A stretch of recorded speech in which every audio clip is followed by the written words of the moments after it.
Di sebuah desa yang dikelilingi hutan, dengan pohon-pohon yang tingginya mencapai awan, tinggallah seorang anak laki-laki bernama Kiki.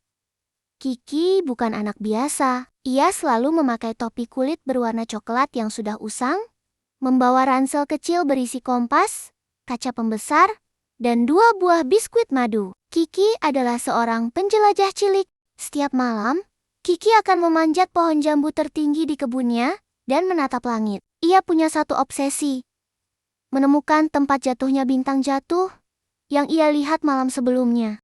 Malam itu, saat Kiki sedang tidur nyenyak, tiba-tiba sebuah cahaya hijau terang melesat di jendela kamarnya.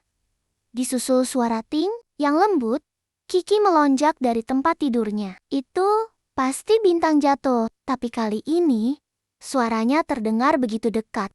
Dengan cepat, Kiki mengenakan topinya, mengambil ranselnya, dan mengendap-endap keluar rumah. Ia mengikuti jejak cahaya hijau yang samar-samar di rumput, sampai ia tiba di gudang tua Paman Udin, tempat yang tidak pernah dikunjungi siapapun.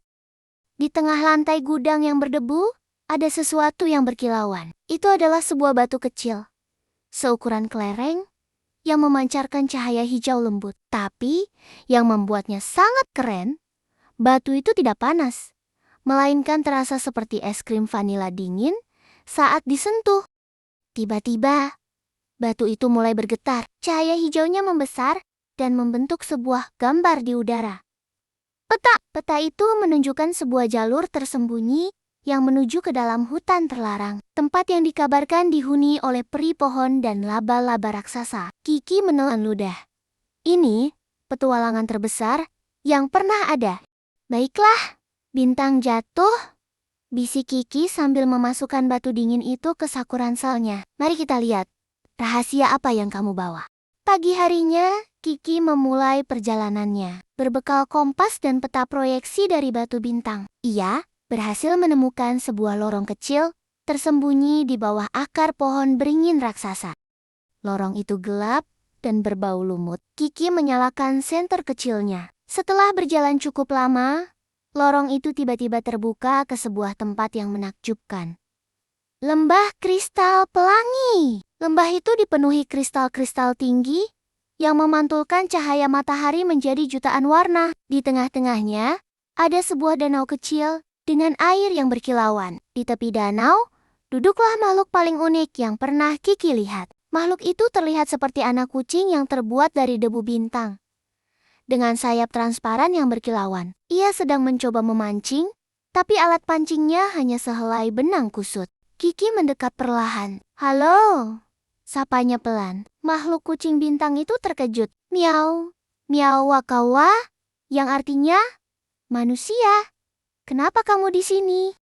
Kiki mengeluarkan bintang jatuh kecil dari sakunya. Apakah ini milikmu? Mata makhluk itu berbinar. Ia terbang ke tangan Kiki, menyentuh batu itu dengan hidungnya, dan tiba-tiba Kiki bisa mengerti apa yang ia katakan. Terima kasih, aku Piko, dari Nebula Bunga Api. Aku sedang dalam misi untuk mengisi ulang danau cahaya ini, tapi mesin energiku batu bintang itu jatuh. Tanpa ini, danau cahaya akan kehabisan tenaga dan kristal-kristal akan kehilangan warnanya, jelas Piko sambil menunjuk ke danau yang airnya mulai terlihat keruh. Aku akan membantumu, seru Kiki, si penjelajah cilik pemberani. Piko menunjukkan pada Kiki sebuah celah di batu besar dekat danau. Kiki harus memanjat batu itu dan meletakkan bintang jatuh di lubang di puncaknya, seperti mengisi ulang baterai alam semesta. Kiki segera memanjat. Batu itu licin dan tinggi. Saat hampir mencapai puncak, tiba-tiba seekor laba-laba sutra raksasa yang ternyata sangat ramah menyapa. Kiki memberinya sepotong biskuit, dan laba-laba itu menawarkan bantuan dengan membuatkan Kiki tangga sutra yang kuat. Dengan bantuan laba-laba sutra dan Piko yang terbang memberi semangat, Kiki berhasil mencapai puncak. Ia meletakkan bintang jatuh hijau ke dalam lubang.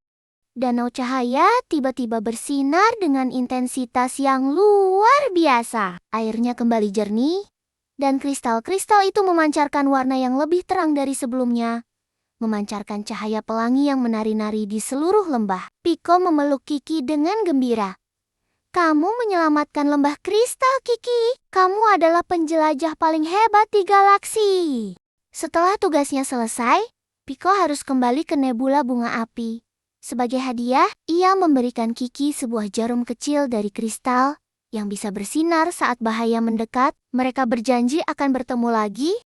Kiki kembali ke rumah sebelum sarapan. Tidak ada yang tahu petualangan hebatnya, kecuali ia, topi usangnya, ransel kosong, dan jarum kristal yang ia sematkan di topinya memancarkan kilau pelangi kecil. Sebuah pengingat bahwa petualangan paling keren seringkali tersembunyi tepat di belakang rumah kita. Dan cerita pun selesai.